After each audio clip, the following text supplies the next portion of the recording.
kasih sudah klik video ini. Tapi jangan lupa guys, klik tombol subscribe karena subscribe itu gratis. Dengan subscribe kamu support channel ini terus untuk upload hampir setiap hari. Ingat, subscribe itu gratis, gak ada ruginya kamu klik tombol subscribe guys. Selamat menonton, enjoy. Assalamualaikum warahmatullahi wabarakatuh. Hai, bertemu lagi dengan saya Sandy ya di channel Serdadu Dolar.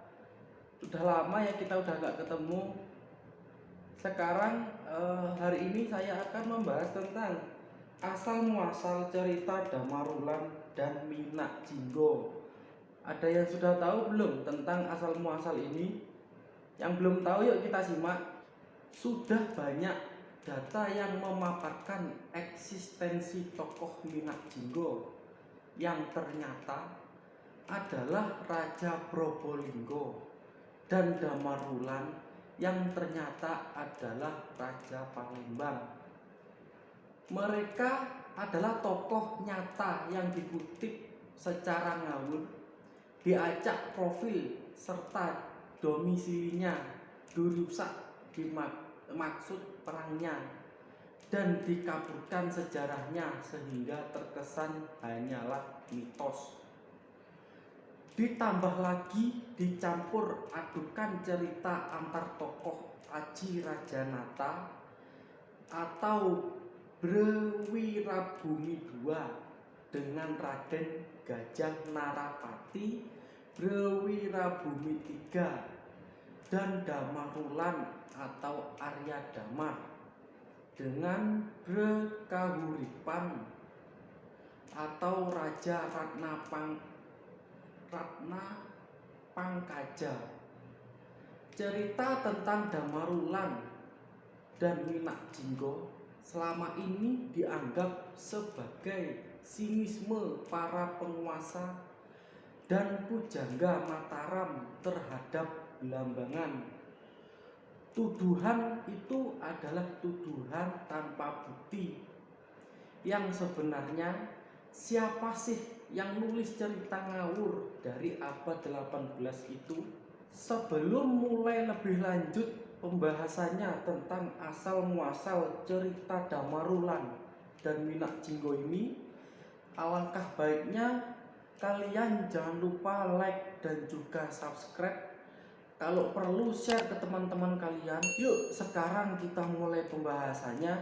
Cekidot. Hah!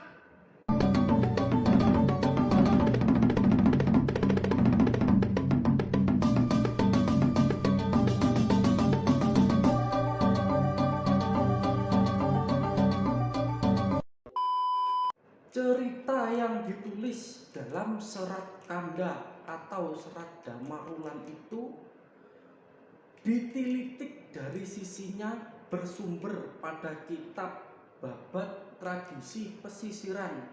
Serat Kanda berisikan sejarah dinasti Mataram yang bercampur mitos dan legenda. Tidak disebutkan tahun kejadiannya. Sekitar tahun 1852 sampai 1853, seorang wanita berpengaruh dalam jajaran pejabat tinggi Belanda yang baru tiba di Semarang meminta diterjemahkan serat Kanda ke dalam bahasa Belanda.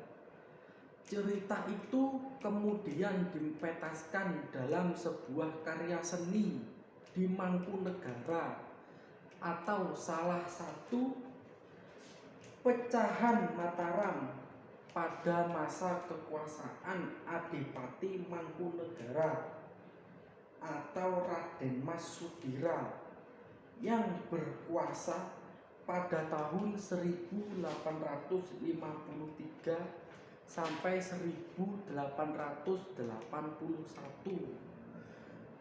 Jauh-jauh hari setelah Mataram runtuh, setelah Adipati Mangkunegara mangkat pada tahun 1881, Belanda menempatkan salah satu putranya yang bernama Harya Suganda menjadi Bupati Banyuwangi ke-6 pada tahun 1881 sampai 1888, yakni agar proses penyebaran cerita Minak Jinggo itu lebih maksimal. Jelaslah sudah bahwa Serat Kanda ditulis abad ke-18 dan Serat Damar Wulan ditulis pada 1815,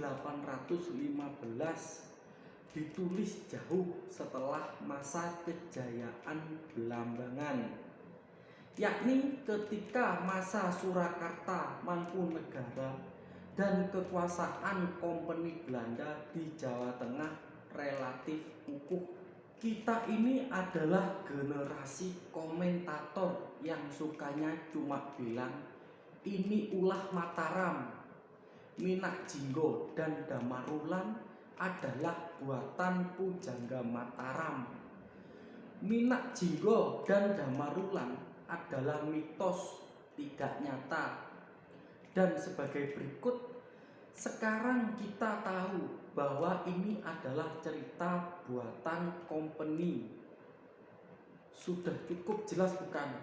Jadi benar atau tidak jika kita berpendapat bahwa ini adalah sinisme dan delegitimasi Mataram terhadap Belambangan, padahal Mataram sudah runtuh sejak tahun 1755